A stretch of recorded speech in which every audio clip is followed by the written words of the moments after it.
As Chaya ran away, she couldn't believe she had actually turned into a vampire. She felt disgusted, and the smell of blood made her dizzy. The only thing on her mind now was that she wanted to go back home. And before she even realized it, she had teleported to her old apartment. Jamino, who lived there now, heard a noise and came out of the bathroom to check. Meanwhile, Leo realized that the servant boy had actually turned into a human. He turned to Guram and asked what he had put into the wine. Guram finally understood and told him that his blood has the ability to turn vampires into humans. Without wasting time, Leo turned the boy back into a vampire so that father wouldn't find out anything. As Leo walked away, wondering if Rose knew about Guram's ability, since she preferred humans over vampires, he suddenly heard a loud scream. It was Rose's voice, and he quickly rushed over to her. There, he saw the painting she had been working on. It was of a woman with red hair. Leo quietly muttered, "So you've finished, again." Back when Leo was the sole survivor of the experiments, Father decided to give him human blood, which caused him to age into adulthood. Father had instructed him to stay by Rose's side, saying that she would need his powers. It had been years, and Leo still didn't understand what Father meant by that. He was just jealous of all the different men she dated. On the other hand, she treated him like a brat, telling him not to like her. Leo argued that, based on the number of years he had lived, he was also an adult, but Rose told him he needed at least 5 more years to be on her level, even reminding him that she used to slap his butt like a kid. He told himself that he didn't like her and thought that a woman like her didn't need him at all. Right now, Rose was drawing something, and when Leo asked what it was, she replied that she wanted to draw her mother, but she couldn't remember her face clearly. She pulled Leo closer to show him her drawing, but it made him embarrassed, so he left, only to return when he heard her scream. Rose didn't remember anything about her mother, but as soon as she completed the drawing, she remembered that she had almost eaten her mother. Tears rolled down her cheeks in despair, as this was not what she had wanted to recall. Now Leo understood what Father had meant. He told her that he would help her by erasing her memories, and she, still crying, requested that he never let her find out that her memories had been erased. He used his powers on her, and a cut appeared on his hand, which, now in the present, had turned into multiple scars. That's why Leo always wears gloves so that she never finds out. Rose asked what they had been doing just now, and Leo replied that they were kissing, but Rose said that was just an innocent child's lie. Leo held her hand and said that it had been 5 years, but Rose didn't understand what he meant, so he simply told her that she didn't need to know anything. Back at Chaya's old house, she tried to teleport somewhere else, but ended up teleporting just to the side area. As a result, Jamino and she ended up sitting at a table, and he asked if she was a vampire now. Shocked, Chaya slammed the cup on the table and ended up breaking 2 tables. Then she asked him if he was also a vampire, but he told her that he was just an ordinary person who, in need of money, had ended up working for them. Chaya was still doubtful of him, and noticing this, he told her not to be wary, because if anything happened, she could easily end him. After all, Han Chaya was a vampire now. Chaya told herself that it was all right, because even if he was a vampire, all she needed to do was defeat him. While showering, she saw herself in the mirror and wondered how anyone could tell that she was a vampire. She still looked the same. Then she wondered how Park Yoon-soo looked, and all of a sudden, her eyes turned yellow. Then they turned back to normal, and again turned yellow when she thought of Yoon-soo. For some reason, they were only reacting to him. In that moment, she also broke the wash basin. Chaya told Jamino that she would pay for everything, and he was ready to calculate every single penny. He had given her his clothes and also his number in case she needed any help. After Chaya left, we see Jamino looking troubled. He had actually been sent by Father to end Han Chaya, but because he just wanted to stay away from Father, he had delayed his mission again and again. But now that Chaya had turned into a vampire, he was worried about how he would be able to do it. Meanwhile, Chaya was alone, standing in the rain with an umbrella, when Yoon-soo appeared out of nowhere. As soon as she saw him, her eyes turned yellow. He covered them with his hands, asking if she was determined to get discovered, flashing her eyes like that. Chaya was still angry at Yunsu, but he told her not to make a fuss in public. She tried to leave, but he stopped her and covered her eyes, reminding her that they were still glowing yellow. Chaya asked why her eyes kept turning yellow because of him. Yunsu, thinking to himself, wondered if she even knew what it meant. He told her that his own eyes turn yellow whenever he thinks he wants to eat her, then asked what she was thinking about right now. Chaya cursed at him, her face turning red, but Yunsu stopped her, saying that people were watching them. He mentioned that there was a foul smell coming from her clothes, and he knew exactly whose scent it was. Then he started licking her neck, saying he would erase the smell for her. Chaya told him he was lucky that there were so many people around, and he replied that he was about to say the same. He added that right now, she needed a vampire like him by her side to survive. Chaya insisted that she could handle it, and that she didn't need his help. Yunsu asked why. Was it because the owner of those clothes was going to help her? He told her to choose between the two of them. Chaya got emotional and said she still hadn't processed any of it, not the fact that she had died, nor that she had become a vampire. She was still having a hard time accepting all of this. Then she looked at him and asked if it was possible to become human again. Yunsu looked truly pissed now, as he remembered his conversation with Leo about Guram's ability to turn vampires into humans. He asked her if she would run away again if she became human. Chaya, sensing that he knew something about it, asked him to tell her, but Yunsu didn't utter a word. So she told him that she would never run away again, as she too had already taken a liking to him. Yunsu knew she had brought up her emotions to take advantage of him, so he asked her to make a promise first that she would never run away from him again. Chaya was taken aback by this and wondered if she could really bet her whole life on it. Seeing this, Yunsu just started laughing. He told her that such a thing didn't exist, though it was an interesting idea. When Chaya got angry at his response, he twisted her words around and asked what the problem was. Hadn't she already said she liked him? So wasn't it a good thing, the two of them living happily together? Chaya tried to leave again, but Yunsu grabbed her hand. He told her that he would come soon to pick her up. She replied that she would never choose him, but Yunsu told her that she had no other choice. Then the two of them walked away in opposite directions. Somewhere else, Jamino was working when someone asked if he was sorting out trash at that hour. He looked up, and it was Yunsu, who said that he too had come there to sort out some trash. First, he sniffed Jamino and then asked what his relationship with Chaya was. Jamino replied that they knew each other from the church and sometimes chatted. He noticed that Yunsu's expression grew more and more angry, and thought since Yunsu had only recently started hanging around Chaya, he probably didn't know much about her life. So he said that he and Chaya were in love with each other. His reasoning was that all the vampires who were blinded by jealousy ended up harming their partners, and so he figured Yunsu could do his work for him. He provoked him even more by saying that surely his scent could still be found on her, and it worked because now Yunsu was really angry. Suddenly, Jamino saw how Yunsu was about to attack him. When he did, Jamino dodged it and then disappeared. Only his jacket remained in Yunsu's hand, from which a key fell onto the ground. On the other hand, Chaya thought to herself that, of course, even if Yunsu knew, he would never tell her anything. All they ever did was lie to each other. Then she remembered that she had Jamino's number and called him. But when the call connected, no one replied from the other side. That was because right now the phone was in Yunsu's hand. When no one replied, she finally asked if it was Park Yunsu on the other side. He became slightly happy at this, but still did not answer. So then Chaya called him on his phone to ask where he was.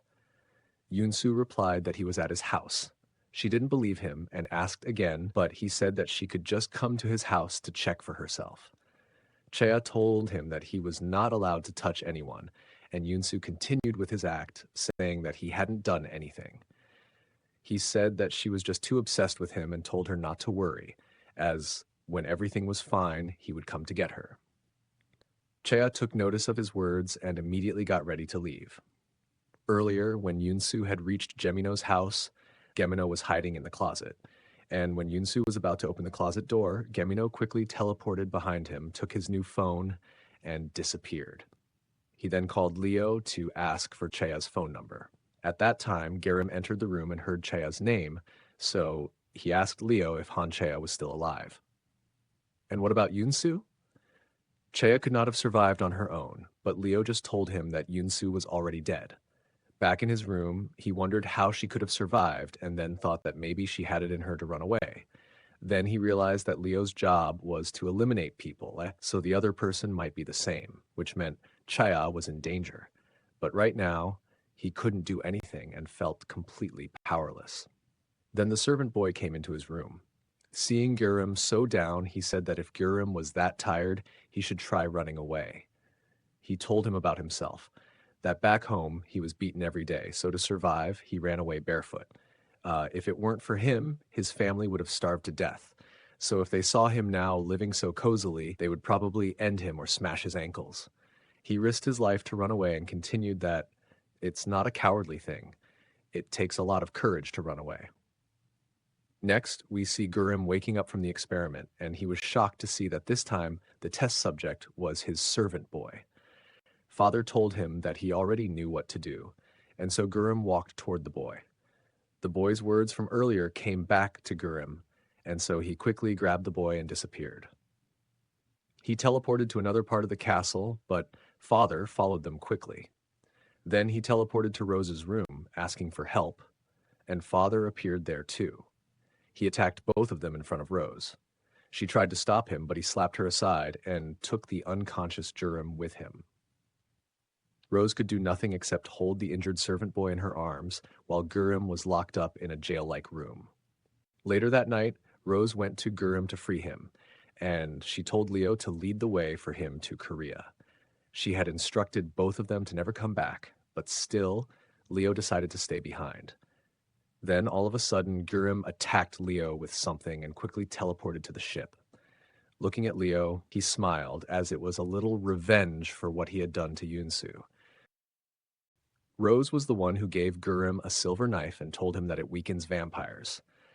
Then Guram told her about his blood's ability, after which Rose asked him for some of his blood, and Guram complied.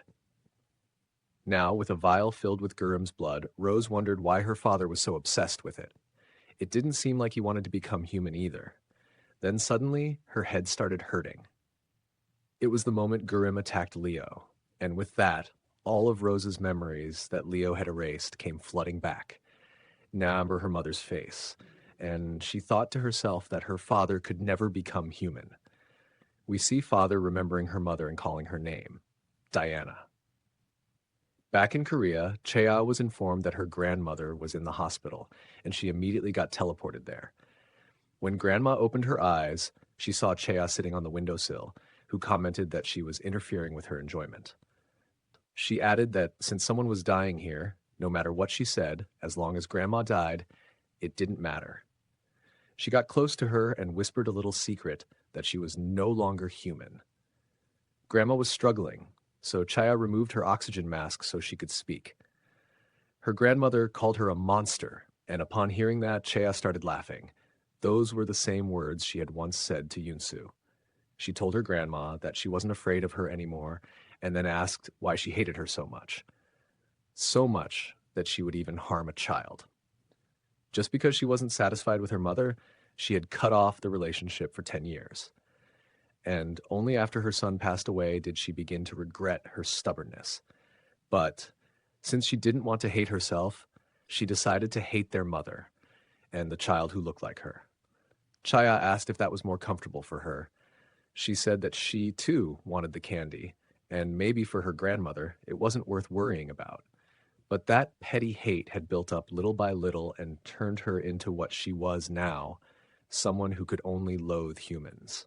While everyone prayed for their own happiness, she was the only one always cursing someone. She continued, saying that besides herself, there was one person she truly hated. She hated him so much that she swore she would definitely end him one day. Then she paused and asked, if she wanted to like something or love someone, what should she do? She grabbed her grandma and shook her, asking her to teach her that. How could she just die after making her into such a fool? She screamed, "Why?" over and over again while her grandmother slowly closed her eyes. Now, Chaya angrily asked if she really wanted to die. Then she removed all the wires from the ventilator. She told her that only she would be there to witness her last moments, and she did stand there all night until the morning sunlight came in and her grandmother passed away. After this, Chaisen entered the room. She saw Chaya and also noticed all the cords that had been pulled out. Just then, Yunsu appeared behind her sister, asking Chaya how she planned to handle this now. Would she erase her memories or eliminate her? He said that he would do whatever she wanted, or did she want to do it herself? She thought to herself that whenever she was tired, Yunsu would show up and pretend to do everything for her, while skillfully guiding her in the way he wanted. So Chaya replied that she wasn't like him. She wouldn't end her sister, nor would she erase her memories. She told her sister not to say anything because that was how she had always been. As long as it was about Chaya, she treated it like a stranger's story. Even though she knew everything, she pretended not to know. So Chaya asked her to keep pretending not to know until the very end. Chasen, scared, quietly nodded her head in agreement. Then Chaya left, telling her to forget about her appearance and to let go of any thoughts about how their grandmother ended up dead. Later, at Chaya's house, Yunsu asked her to come with him. He reminded her that he had already said he would come for her after taking care of everything else. Chaya smelled blood on him and asked if he had killed Jamino. He just smiled, and Chaya, now angry, demanded to know if he did it, so she couldn't find a way to become human. She said Jamino was her last hope, and then, suddenly, Yunsu kissed her. She called him crazy, but he argued that she was no less crazy than him. After all, who would have thought he had a hobby of watching people die? She told him that it was him who had ruined her. Yunsu asked if she hadn't given up on the idea of turning human again, and when she answered yes, he told her that if that was the case, she needed to love him. Only then would he help her. Chaya fell silent, and Yunsu assumed she wouldn't be able to do it. But to his surprise, she asked what exactly she needed to do. He pushed her down and said he would teach her. Now embarrassed, Chaya asked what this madman was planning to do. She wondered if she could really love him, then told herself that it didn't really matter because she was just using him to become human again. Park Yunsu's love and her own unworthy love. In the past, when Yunsu first became a vampire, no matter what he ate, he was always hungry. He even ate dog food, but the dog itself seemed more delicious to him. Eventually, he collapsed from weakness, and when he opened his eyes, he was in a kitchen. The woman who brought him in worked at the house and allowed Yunsu to live there in secret. There were already rumors spreading in the village, stories about some wild animal or demon who ate dogs and maybe even humans. Sometimes, the woman worried because Yunsu ate every day, yet he only seemed to grow thinner. She planned to ask for permission for him to live there officially so he wouldn't have to hide anymore. But one day, as she was breaking firewood, she accidentally scratched her hand. The scent of blood was overwhelming for young Yunsu, and he ran out of the house, struggling to resist the urge to feed on her. Not wanting to drink human blood, he instead attacked a dog outside. However, the woman had followed him and saw everything, his bloodied mouth and glowing yellow eyes. Terrified, she ran away and called for others. From that point on, Yunsu accepted that he was no longer human. He attacked the people who came for him.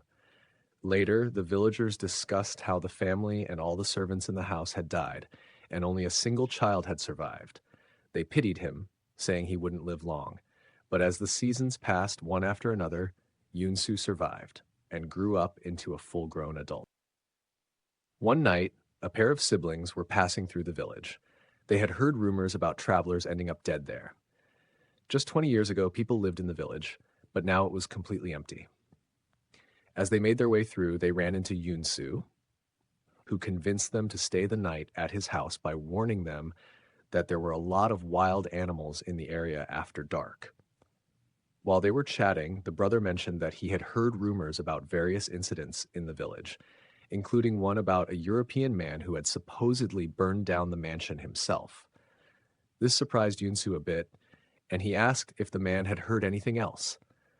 But the brother said that he hadn't. After that, Yunsu killed both of them. Then someone else arrived. Someone Yunsu had been waiting for. Father. He remarked that Yunsu had been living like a beast and that he could no longer ignore him. He told Yunsu to follow him and to start calling him father from now on. Yunsu followed him quietly, as he also wanted to know exactly what had happened the day the mansion burned down. Father taught Yunsu how to eat, speak, and behave, and eventually assigned him the job of assassinating other vampires.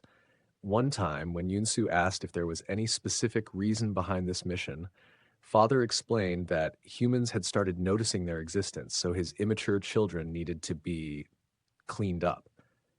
Suddenly, Yunsu remembered his words about not leaving a trace and asked if he had said that when he left the house in Korea.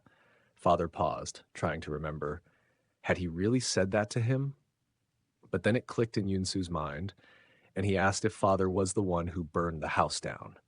Father responded that Yunsu already knew that, which left him speechless. Later, Yunsu admitted to himself that he did, in fact, already know. It had always been there in the back of his mind. But he kept hoping it wasn't true, because if it was, then that meant he had begged and clung to the same man who killed his mother. The next morning, Yunsu mixed his own blood into Father's tea, thinking that Father was rather careless, especially considering he was the one who had taught Yunsu how to kill vampires. Father drank the entire cup of tea, but nothing seemed to happen to him. He remarked that he had saved a wild beast and didn't know whether to praise him or scold him. Then he slammed Yunsu's head onto the table and asked if it was because of their conversation from the day before. Yunsu asked him back. How did he feel when Yunsu begged him to save his mother? Was he happy, thinking about how pathetic and funny it was? When Father heard the word happy, he slapped Yunsu hard across the face and told him that he only cared about the present and the future. Vampires don't dwell on the past or have regrets, he said. He told Yunsu that not even he could kill himself. The only reason he had spared Yunsu was because once Yunsu had saved Rose. But now he was sending him back to Korea, telling him to live like a corpse so he wouldn't be caught by Father's people. After that, a long time passed, and one day, in the church he regularly visited, Yunsu came across Chaya, whom he recognized right away.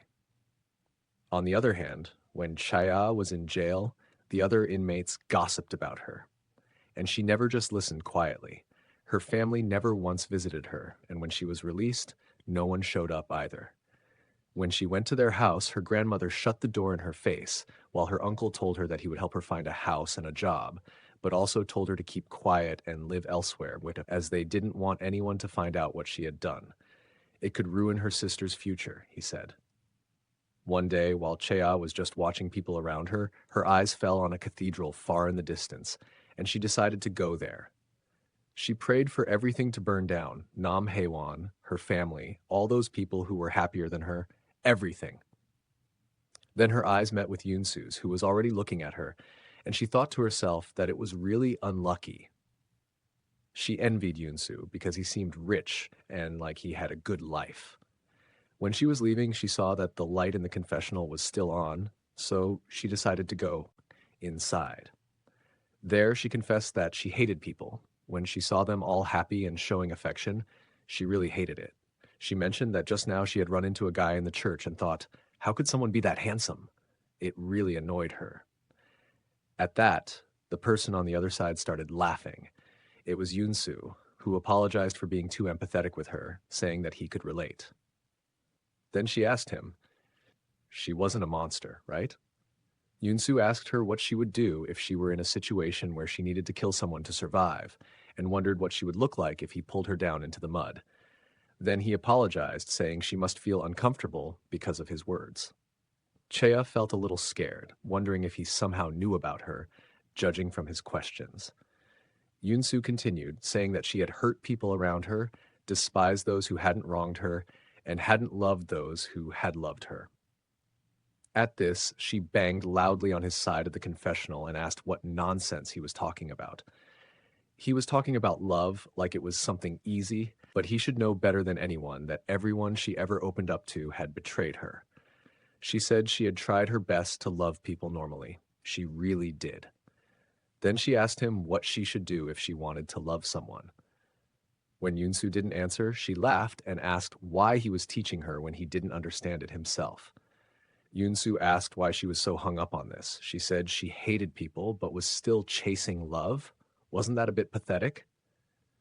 At first, Chaya was surprised. Then she told him that he wasn't normal either, so the two of them would never be able to love. After that, she left while Yunsu just continued to laugh at her words. Now, in the present, she asked him the same question again, and he thought to himself that she was a liar. She had already said that the two of them could never do it. Chaya reminds him that she will leave once she knows how to become human. Yunsu replies that he knows that. Chaya wonders, if he knows she's just using him, then why does he still look at her with those pleading eyes? It reminded her of herself. The two of them lay in bed quietly as she thought that, with his eyes black, he looked almost human. Then Chaya told him not to misunderstand her. She only did it to become human again. Yunsu replies that he knows that too, that she will leave no matter what he does. She tells him that if she chooses him, it has to be by her own will, not because of pressure or fear. And Yunsu thinks to himself that that's never going to happen. He says that she'd better hope he still loves her then, because if he gets tired of her, he'll find her and end her life. She asks him to just quickly tell her how to become human.